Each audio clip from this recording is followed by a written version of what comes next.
इशारा शिवपाल सिंह जी की ओर था और उन्होंने ये भी कहा कि तमाम जो सरकारी अफसर हैं वो भ्रष्टाचार में लिप्त हैं।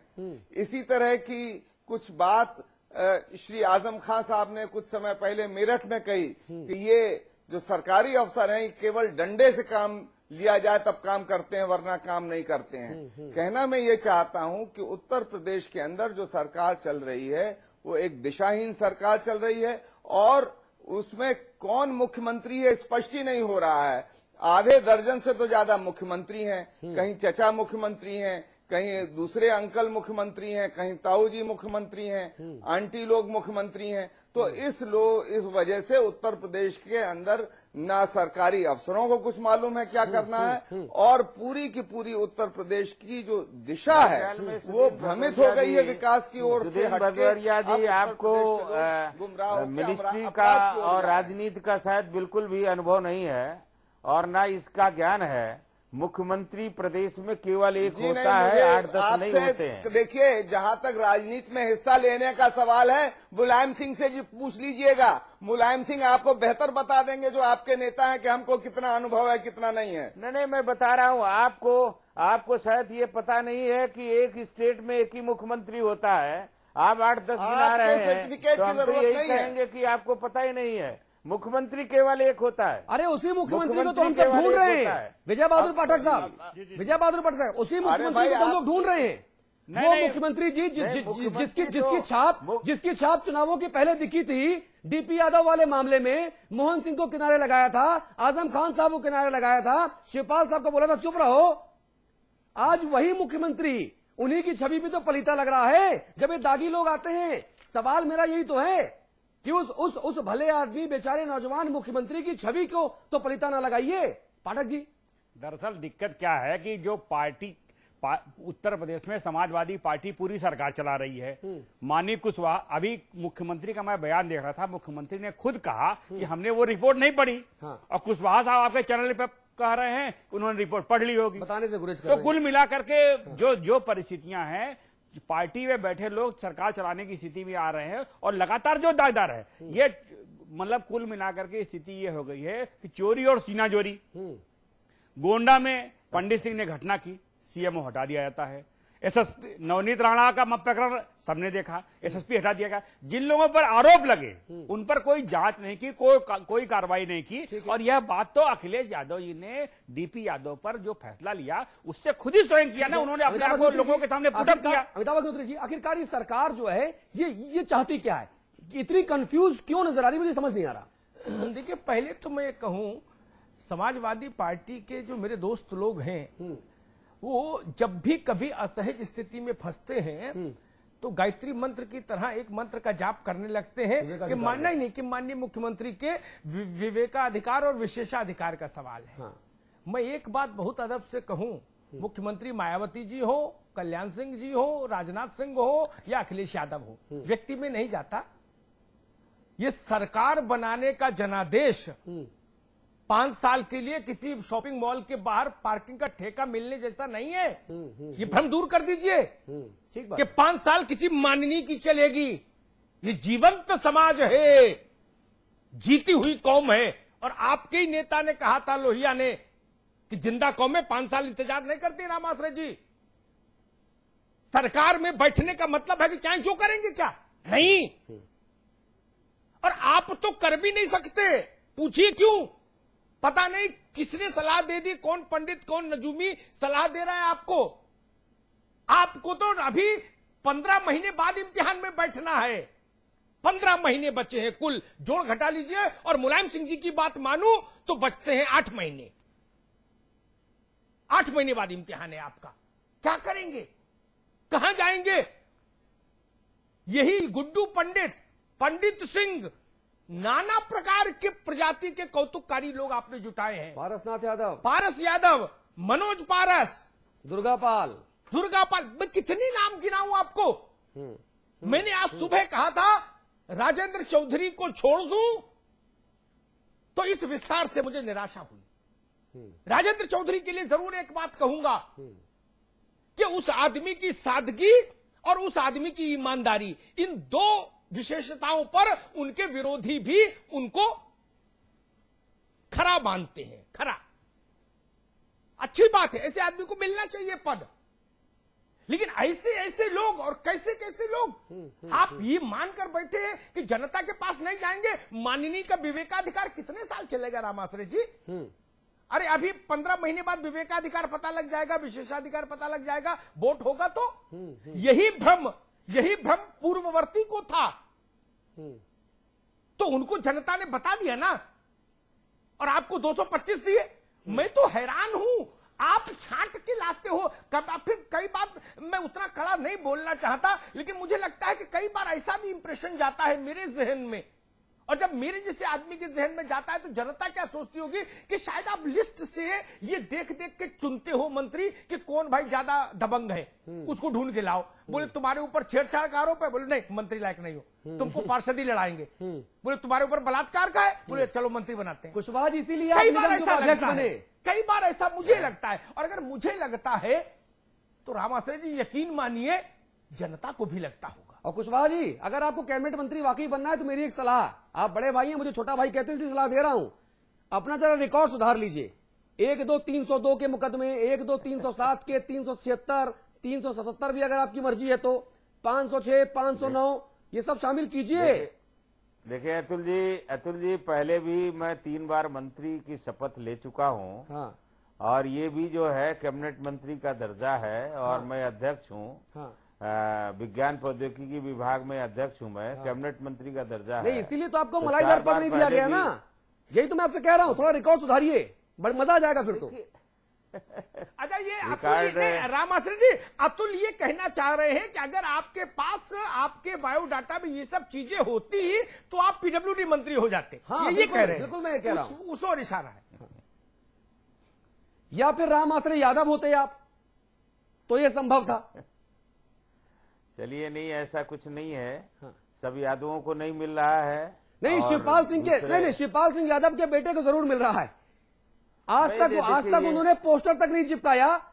भदौरिया जी, यही तो मैं कह रहा हूं कि भाई जो परिवार का है नाम, ना परिवार में कोई भी पुरुष ऐसा ना हो भदौरिया जी जिसके पास लाल बत्ती ना हो, वरना पापा मैं तो रूठ जाऊंगा, पापा मैं तो रूठ जाऊंगा, लाल बत्ती चाहिए। दादा अतुल जी, ये तो अमिताभ के परिवार के सब लोग इस बार बनाए गए हैं, कोई यादव नहीं है। ये अग्नोत्री जी के परिवार के सब लोग बनाए। भदौरिया जी, फिर मैं बोलूं, फिर भदौरिया जी टिप्पणी देंगे। मैं इस मामले में मायावती की प्रशंसा करूंगा। उनमें 10 कमियां थी, लेकिन इस मामले में प्रशंसा करूंगा। अगर मायावती अपने पिता को राज्यसभा में भेज देती तो बसपा में कौन सा ऐसा व्यक्ति था जो खड़े होकर इस पर सवाल उठाता? होड़ मच जाती, होड़ उनके प्रस्तावक बनने के लिए। नहीं, भेजा तो आनंद सिंह को भी नहीं है उन्होंने। मायावती ने टर्नओवर हो गया। कम से कम इतना जरूर बरता कि अपने संबंधियों को लाल बत्ती नहीं बांटी। जी, इतना तो किया। जी भदौरिया जी, आपकी रिएक्शन चाहूंगा मैं। ये गजब का व्यवहार है जी, please Bhadauria ji, go ahead please. देखिए, इनके नेता ये कहते थे, श्री मुलायम सिंह यादव इमरजेंसी में नारा लगाते थे कि इंदिरा गांधी परिवारवादी हैं, और इसलिए इनको उत्तर प्रदेश के अंदर इनके खिलाफ उन्होंने वोट मांगा और उनको हरवाने का काम किया। अब इनका परिवारवाद देखिए, कम से कम नहीं तो 8 लोग तो जो है चुनाव लड़ रहे हैं। कोई मुख्यमंत्री है, कोई पार्टी का अध्यक्ष है, कोई प्रदेश का अध्यक्ष है, कोई राष्ट्रीय महासचिव है, कोई लोकसभा में लीडर है, तो कोई विधानसभा में लीडर। सबके पास लाल बत्ती है। पूरी की पूरी पार्टी की सारी मलाई जो है एक परिवार में सिमट के रह गई है। तो इनको नीतियों का, मूल्यों का बात करने का अब कोई अधिकार नहीं रह गया, और ना ये लोहिया को मानते हैं, ना किसी को अपने परिवार के अलावा किसी को नहीं मानते। सुधींद्र जी, मुलायम सिंह जी को, रामाश्रय जी एक मिनट, सुधींद्र जी, मुलायम सिंह यादव जी को समाजवाद का कहरा सिखाने वाले जो कुछ लोग थे उनमें आपके पिताजी भी थे, तो उन्होंने कैसी ट्रेनिंग दी इनको? फिर आपके पिताजी भी थे इनके ट्रेनर। नहीं, और क्या तभी आप सपा में नहीं है? ट्रेनिंग ये नहीं दी थी कि आप अपना परिवारवाद, भाई ट्रेनिंग दी थी कि आप दलितों के लिए काम कीजिए, तो आज वो दलितों का सबसे ज्यादा विरोधी हैं। काम सिखाया था कि आप जो है एक सांप्रदायिक विरोधी राजनीति कीजिए तो उनके प्रदेश में मुख्यमंत्री रहते हुए 1 दर्जन जिलों के अंदर सांप्रदायिक दंगे हुए, 8-10 जगहों पर कर्फ्यू लगा। तो कहने का अर्थ ये है, और उनको ये भी कहा गया कि नर नारी समता के लिए काम कीजिए, तो प्रदेश के लोग जानते हैं कि कितना उस दिशा में काम कर रहे हैं। केवल अपने परिवार से एक अपनी पतों को ही सांसद बनाने का काम किया है। वैसे तो वो महिलाओं के सशक्तिकरण के कितने पक्षधर हैं सब पूरा प्रदेश जानता। मैं कहना ये चाहता हूं कि उन्होंने सारे सिद्धांतों को ताक पर रख दिया है, केवल परिवारवाद में अब वो लिप्त हैं और बाकी जो कुछ बचता है वो थोड़ा बहुत अपराधियों को दे देते हैं। विजय बहादुर पाठक साहब, मुझे ना मैं आपके पास आता हूँ कुशवाहा आता हूँ आपके पास आता हूँ भाई साहब। पाठक जी, मुझे सिर्फ एक चीज आपसे जाननी है। मुझे अभी तक ये समझ ही नहीं आ रहा कि आखिरकार ये सरकार उत्तर प्रदेश में चला कौन रहा है। नाम के तो मुख्यमंत्री जी हैं, आरोप लगते हैं साहब चाचाओं की नीति पर काम हो रहा है। मुख्यमंत्री जी का अगर मैं इकबाल की बात करूं तो उनका इकबाल इतना ज्यादा है कि सिर्फ अभिषेक मिश्रा नाम के एक व्यक्ति को वो अपने केबिन में बुला पाते होंगे घंटी दबा के, भाई सुनो अभिषेक मेरे पास आना जरा, या अभिषेक को भेजना जरा। बाकी किसको वो बुला पाते हैं, बाकी किससे वो बिना अंकल के बिना जी कह के बात कर पाते हैं। और अगर किसी ने थोड़ा बहुत यहां से वहां कर दिया तो बोला अच्छा साला ये, अभी रुको पिताजी को फोन लगाता हूं, नेताजी को तुरंत फोन लगा दिया, साहब देखिए अब तो लड़कों से सुनना पड़ेगा क्या ये मंत्रिमंडल अधिकारियों की जो लिस्ट बनती है, सचिव हो, मुख्य सचिव हो, प्रमुख सचिव हो, ओएसडी हो, सब तो वही है जो मुलायम सिंह जी के राज में होते थे। अखिलेश जी को क्या घेरा हुआ है क्या सबने कि देखना लड़का नौजवान है कहीं यहां से वहां चला जाए। देखिए पिछले 10-15 दिनों से लगातार खबरें आ रही थी। हाँ। माननीय मुलायम सिंह जी रोज पार्टी कार्यालय में आते हैं, कार्यकर्ताओं से बात करते हैं और बार बार ये हो रहा था कि अधिकारी चेत जाएं, अधिकारियों को चेतावनी हो रही थी। हाँ। आईएएस की एक नई परिभाषा गढ़ी थी जिस पर आपने एक बुलेटिन भी किया था इस कार्यक्रम को लेकर के। कुल मिलाकर के चाहे माननीय मुलायम सिंह हो चाहे अखिलेश जी हो, सबने अधिकारियों को निशाने पर लिया। पर आज जो मंत्रिमंडल विस्तार हुआ, लोगों को उम्मीद थी कि इन 10 महीनों में अगर माननीय मुलायम सिंह जी लगातार मंत्रियों के कार्यशैली पर सवाल खड़े कर रहे हैं कि मंत्री काम नहीं कर रहे हैं, सरकार अपने बजट का हिस्सा नहीं खर्च कर पा रही है, तो कुछ कार्रवाई होगी, कुछ लोग ड्रॉप किए जाएंगे, कुछ नए अच्छे लोग लेंगे। ठीक है, मंत्रिमंडल में किसे लेना है किसे नहीं लेना है ये मुख्यमंत्री का विवेक है। जैसा कुशवाहा जी कर रहे थे उस पर कोई ठीक है तो जिसको चाहे उसको लें। नहीं, लेकिन वो जो विवेक है वो लोक लाज और मर्यादा के दायरे में होना चाहिए। लेकिन फिर यही बात अतुल जी मैं कर रहा हूं कि यह सवाल खड़ा होता है जब मुख्यमंत्री से प्रेस कॉन्फ्रेंस के बाद यह सवाल किया गया तो उन्होंने कहा कि पंडित सिंह की रिपोर्ट आ गई है और मेरे पास है।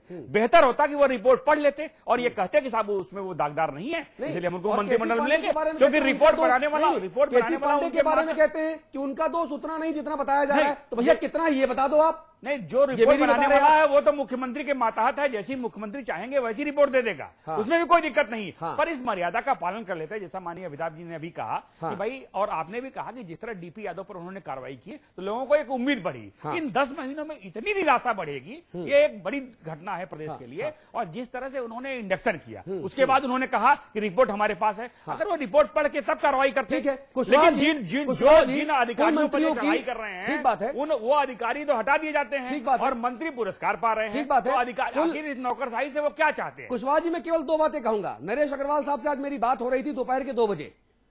उनसे जब मैंने सवाल किया कि सिर्फ दागी ही मिले क्या आपको, तो कहते क्या है कि कोई दागी नहीं है और ये सब आप लोगों के द्वारा फैलाया जा रहा भ्रम है। तो मैंने कहा क्या सीएमओ ने झूठ बोला? तो बोला जैसे तमाम सीएमओ जेल जा रहे हैं वैसे ये सीएमओ भी जल्दी जेल जाएंगे। मतलब खुलेआम धमकी, प्रदेश के नंबर 1 चैनल पर धमकी कि जैसे बाकी सीएमओ जेल जा रहे हैं वैसे ये सीएमओ भी जेल जाएगा। यानी कि अब अगर मंत्री बनने के बाद ये सीएमओ साहब अपना दर्द बताएं समाचार प्लस पर अतुल अग्रवाल जी को, अमिताभ अग्निहोत्री जी को, तो बताने की हिमाकत न करना, जेल में ठूस देंगे।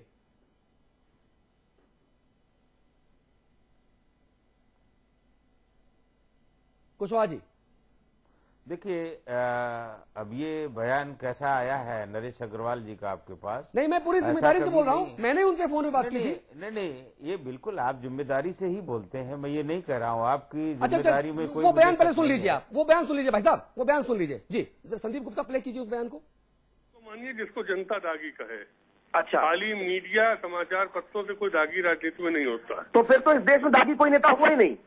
हम तो नहीं मानते, जब तक उसको जनता अगर जिता रही तो कैसे दागी मान लिया जाए उसको? नहीं, जनता का जिताना और उसके खिलाफ बड़े संगीन मामलों में मुकदमे दर्ज होना अलग अलग बातें है ना।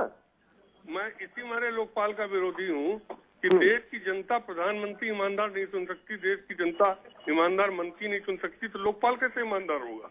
ये कैसे मान लिया जाए? मैं कहता हूँ कुछ अगर इस देश में ईमानदार है ही नहीं तो फिर लोकपाल कैसे ईमानदार होगा? जब आप लोग प्रधानमंत्री को भी दागी कर रहे